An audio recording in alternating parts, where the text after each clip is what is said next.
Hello, my name is Mildred. I'm the host and life coach of Let's Be Real About It. It's a talk show, and this show is where we can be true and we can be real about life issues. We can speak about the traumatic and devastating things that have occurred in our lives or that may be occurring right now at this present time.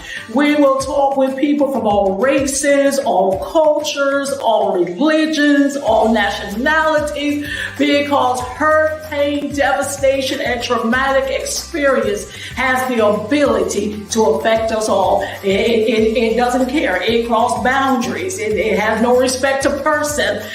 So nobody is exempt from it.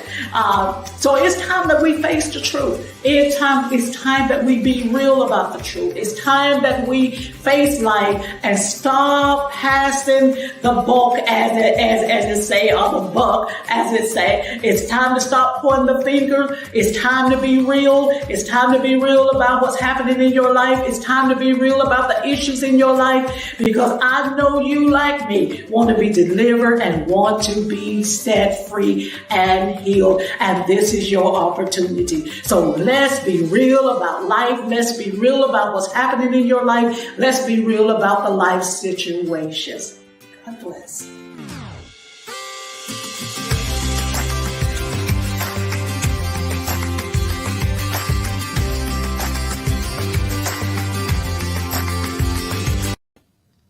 Hello and welcome to Let's Be Real About It, where we're real about real life issues. I'm your host, Mildred Towns. Our disclaimer is that this is a no holds barred zone. Therefore, some of the contents of the show may be offensive to some, but that is not the intent of the show. Before I introduce my guest tonight, I want to introduce you to my book, Truth. My Closet Secrets Revealed. It's my life story, guys. It's my life story.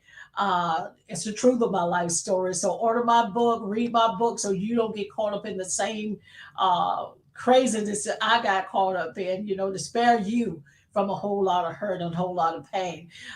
Hear Me, A Cry from the Wound is a brochure. If you maybe in between yes and no and having an abortion, please order this brochure. Read it before you make your final decision.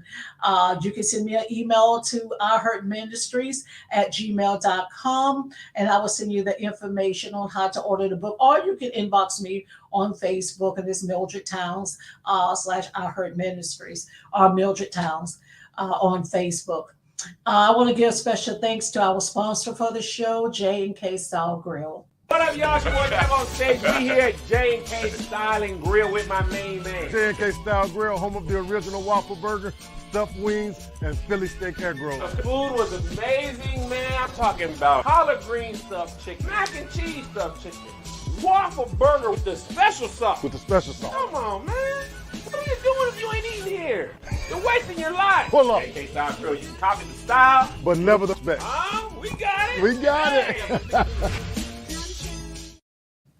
Whenever you're in the Virginia Beach area, please visit J&K Style Grill. 2 locations in the Virginia Beach area. And if Let's Be Real About It has been a blessing to you in any way, shape, form, or fashion, please consider sending a love gift to $ Mildred Towns just to help support the show and the work of the ministry. I want to go ahead and introduce my special guest tonight, Brandy Broward-White. Girl, I didn't do no justification to that name. I didn't do no justification to it. But I'm going to put it like this, Brandy White. Well, welcome to Let's Be Real About It. I'm so glad you came to be our guest tonight. Thank you for coming. Thank you for having me. Thank you. Girl, it's an honor. It's a pleasure to have you here tonight. And the topic is just what your book is about. I'm not my past. I am who I am because of my past. Now that's powerful. I am who I am because of my past. I'm not my past, but I am who I am because of my past.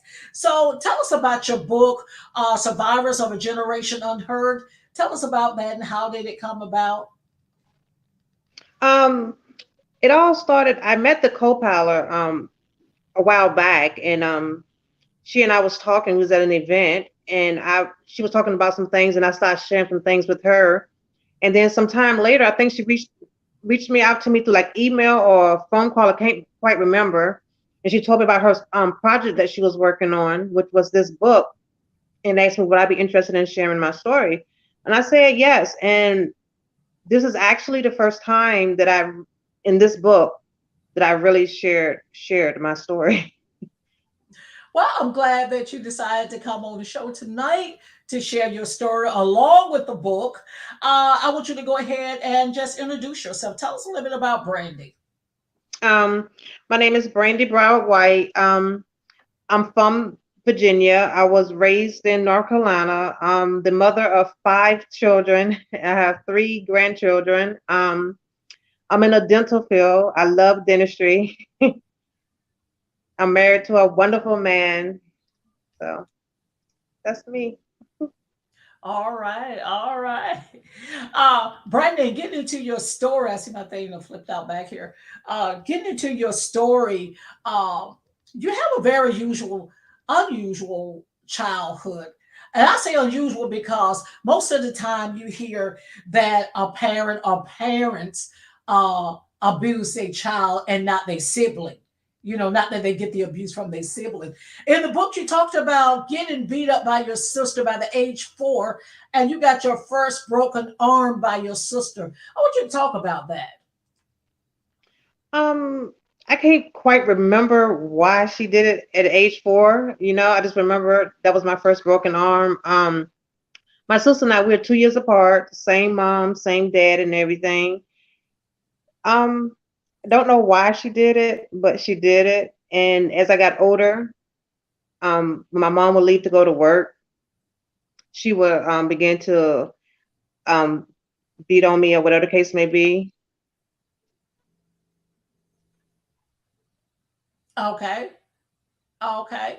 And you stated that, as you said, that you don't know why uh, your sister didn't like you or what you did to make her beat you even until this day. Talk about uh, talk about that, which we basically almost talked about that, and finding out later in life that your sister didn't like you because your skin was lighter than hers. I think from the conversation that we had, I think it was like in my early 20s or mid 20s, she and I had a conversation. And from my understanding from that conversation is my grandmother, which is my dad's mom, I guess because my sister was a darker skinned virgin, she treated my sister different than she treated me or whatever the case may be. And she made it known, and she may have said some things to my sister coming up. I cannot recall those remarks, whatever the case may be. But it was because of the complexion of the skins or whatever the case may be. And then I remember one time she was saying I had a smart mouth. I probably did have a smart mouth, but it still didn't justify getting beat down like that, you know. Um, it took some time for me to forgive her because as time went on, I hated her. I didn't like her. I didn't love her, and I knew that wasn't right. So I had to really pray and ask God to help me cope with it, you know, help me deal with it, help me love her. I had to remove all that bitterness and hate and anger I had towards her because I didn't like that feeling that I had on the inside for her. So, how was the relationship with your other siblings? The other siblings is fine. Okay. Um, my mom, in the household, my mom was the 3 sisters and the 1 brother. Okay. And so the relationship was fine between the other sibling. It was just between you and this one particular sister. Yeah, I didn't have any problems with Okay. I didn't have any problems with my baby sister, and that's not even in the book until I became pregnant, and that's when she and I had problems because I had my first child at 16, and she used to call me names or whatever the case may be, and she tried to fight on me, but my brother, who's the third child between the 4 of us, he was the one that was there to protect me or whatever the case may be. So how was your emotional state at that time? Getting beat up because siblings have rivalries. You know what I'm saying? Me and my brother Mhm. fought coming up. To the point I had to go call my mom and get off from work. Because me and my brother fought. Um, so what was the emotional state I during that time? I was depressed from time to time. I was sad. I was hurt. I was broken. Um, I felt empty, you know. My mom, she did what she could do. She did discipline them when she found out and I told her whatever the case may be. But then sometimes I did not tell my mom because I knew my mom would go to work. It would happen again. Okay. So throughout the years, I carried a lot of hurt and depression and all that stuff with me down through the years. Uh, Talk about feeling like your life had no purpose, the feeling of being empty, void, and being unloved on the inside. So, what you think calls that? I want you to talk about that because not only have you felt that way, a lot of people have felt that way and feel that way right now. So, Mhm. talk about that. During that time, because I was young, I was a teen mom. My son dad left me in the 7th month of the pregnancy, still in high school, not knowing, basically not knowing how I'm gonna take care of this child that I'm carrying. And it was just a lot. It was a lot for a teen to deal with.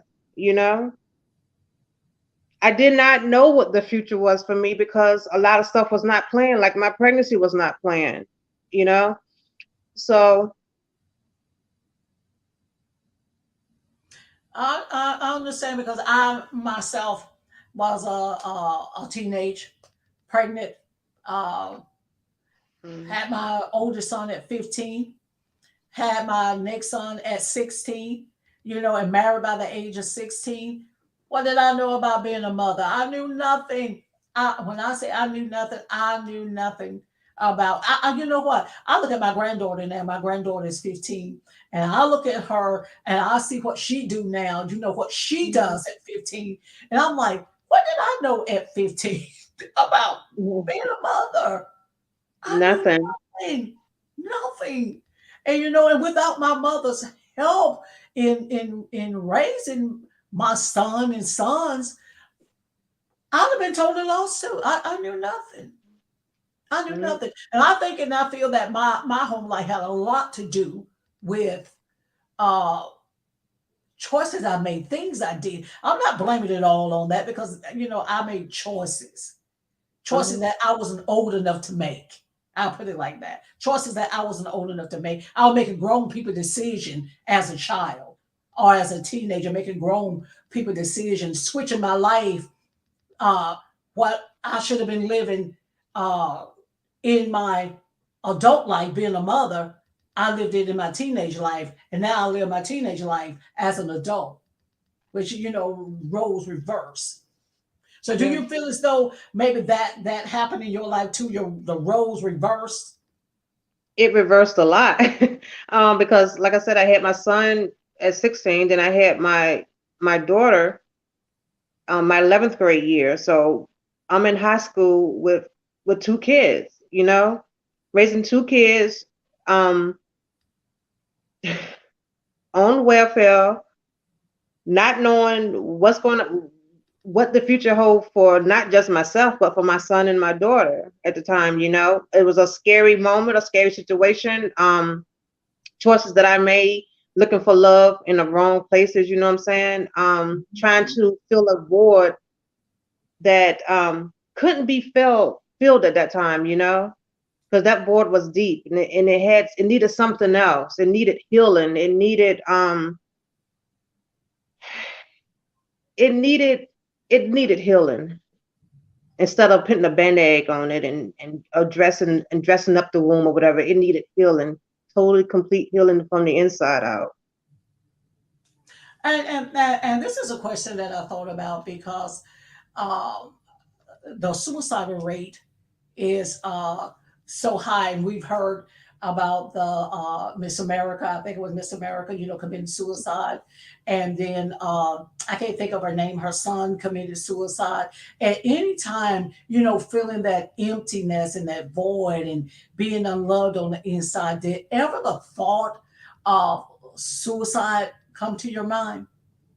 Not suicide, but I did question God why I was here. What it had to be better. I knew I wasn't predestined for the life that I had at that moment, Never thought about taking my life. No. Okay. I know you prayed and asked God to remove the hatred from your heart and to help you love the unlovable. So talk about that. Yeah, because I'm the type of person, I get along with everybody. I love everybody. And when a ill feeling come inside of me or in my heart towards someone, and I don't like how it make me feel on the inside, I have to talk to God and ask God to help me to forgive, help me. If it's me, forgive me. But it has to be gone because I don't want to have any bitter hatred or anything like that in my heart towards anybody. Mhm. Mhm. Now, you stated in your book that you are carrying your hurt, pain, and unhappiness alongside your son in your womb. Talk about that. Because I was 16, pregnant with him, dealing with the past abuse from my older sister, dealing with the abuse from my baby sister when I got pregnant, getting called names. I think she fought me like one time, if I can recall. So dealing with that, dealing with my son dad, him breaking up with me at the time. Actually, I called his phone and another lady answered the phone. So I'm dealing with all of this stuff at 16. 16, not a clue.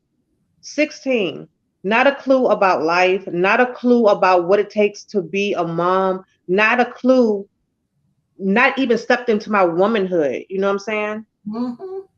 So I have all of this and trying to get a healthy baby here and everything. What am I going to do for him when he get here? How am I going to care for him? You know? I So understand. Believe me, I understand. And what are you saying? You saying it for so many young girls out there now because there's a high rate of teenagers, in school having babies, being moms in when they should be enjoying their teenage life, you know, yeah, and making decisions like I did, like you did. So, that's why I say my book can minister to so many people, just like your book. You can minister to so many of these young girls and catch them, before they make grown people decisions and get pregnant and then wonder what I'm going to do. How am I going to raise a baby? I'm a child myself. I don't know nothing about being a parent. I don't know nothing about this. I have a niece named Quisha. We call her Quisha. She live in Hartwell, and I highly applaud her. One thing when she got pregnant, one thing that she told me, she's auntie, I'm going to finish high school. I'm going to finish high school. So she was young and pregnant and went through school, but she was determined. I'm going to finish high school. So I highly applaud her. I dropped out in the 11th grade and had to go back. After Mhm. my husband passed away, I had to go back to get my high school diploma. So I highly applaud her. I highly applaud you, for sticking in there and going on to finishing, getting your education, getting your high school diploma, even in the midst of having that baby, and raising that baby to the best of your ability. Babies, because I had two by the Yeah, time I finished high babies. school. Yeah. So on your quest for looking for love in all the wrong place. So I guess we talked about this. You became pregnant with your second child, but you managed to finish high school raising that child. So talk about well, I guess we just talked about the difficulties of raising the child in high school. So we just talked about, some of that. Anything else that you want to add to that? Um, I did drop out briefly when I was in high school because I thought I was grown in my mom's house. So I packed up my two kids and moved into my sister's house, which is my older sister. And she was living in these projects at the time called Woodsong. There's some bad projects back in the day, but they tore them down now. And I remember sitting out there on that porch that day and watching the kids outside playing, and I didn't see any of their parents out there with them. And that was my reality check that day. That day right there, I left Brandy on the porch, and I knew I had to take care of Joe and Fanny. And I called my mom, asked when I come back home. She said I could. At the time, I was on homebound. So I had the teacher come into the house. I had just had Fanny, and she never reported to the school that I said I wanted to drop out. So I was still doing the work. So I was able to go back to high school, finish on time with my class and everything. And that was the best choice I made when I decided to leave Brandy on that step and all of whatever was going on with Brandy on that step that day, and just worry about Joe and Fanny. Yeah. In your early 20s, you get married, and everything was going along good in the marriage until one day you said, "This can't be the man I married." I want you to talk about what drastically changed in or about this man that will make you say, "This can't be the man that I married." Maybe that was the man that my mom forewarned me about before I married him, because she told me not to marry him, but I married him for all the wrong reasons. Maybe because of the materialistic things, the money, the road trips, and all of that. But when all of that was gone, and when the real him came to surface with the cheating, the lying, the drugs, and everything, and riding dirty from Virginia to New York, that was my reality check right there. Yeah, girl, you telling so many people's story. I'm telling you, been there, done that, and this is the thing. If we listen when somebody trying to tell us something, it saves us a whole lot of headaches. I I didn't listen. know. I was told when I was told not to marry this one, not to marry that one. You know, went on, did it anyway. You have to pay the consequences. You know what I'm Yeah, saying? But and we just listen when somebody trying to tell us something. Sometime, I can be stubborn. Sometimes not listening um, to sound judgment, not listen to sound. I'm gonna put it like this in church: sound doctrine and sound judgment. Not listening to wisdom. You know, yeah. it saved me a whole lot of headaches and a whole lot of pain. Um, so let's go back because we still got a little bit of time. Mhm. So talk about let me say this. What would you say to someone? What would you say to a young child, a young girl that's in high school right now, and that girl is pregnant? What would you say to her? And she thinking about dropping out of school.